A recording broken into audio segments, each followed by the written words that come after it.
Yo, what's up guys? Dito ko nga pala binili ang aking motor sa Motoposh Binangonan branch. So ipapakilala ko kayo sa mga nag-assist sa akin. Pero bago yan, intro muna.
Alright guys, ayan. Dito ko binili yung aking motor sa Motoposh Binangonan branch.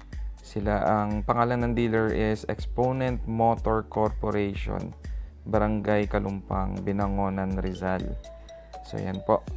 Sila po yung nag-assist sa akin sa pagbili ko dito sa aking Evo Deluxe 150 version 2. At ayan po, pakilala ko sa inyo. Sila po yung mga mag-a-assist sa inyo sa branch po na ito. Mababait po yan.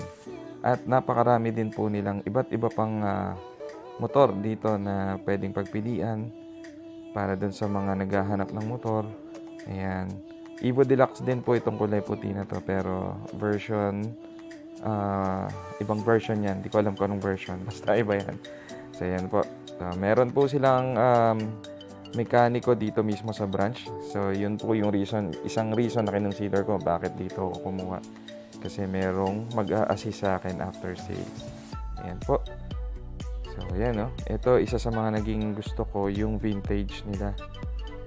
Ayan pa po yung iba, may mga pang tricycle, may pang personal, pang daily drive, para sa mga low budget na gustong magkaroon ng motor. Pwede nyo pong i-consider na bumisita dito sa Motoposh Binangonan, Rizal. Mura lang po yung mga motor dito. And maganda kasi yung after sales nga, may mga services na may offer sa atin. Ayan po yung vintage. Ganda. So ito po ang aking motor. Motoposh Evo Deluxe 150 version 2. So yan po ang napili ko at magiging katuwang ko sa hanap buhay pag nagbiyahe na po tayo ng Move It. So thank you for watching. Please like and subscribe.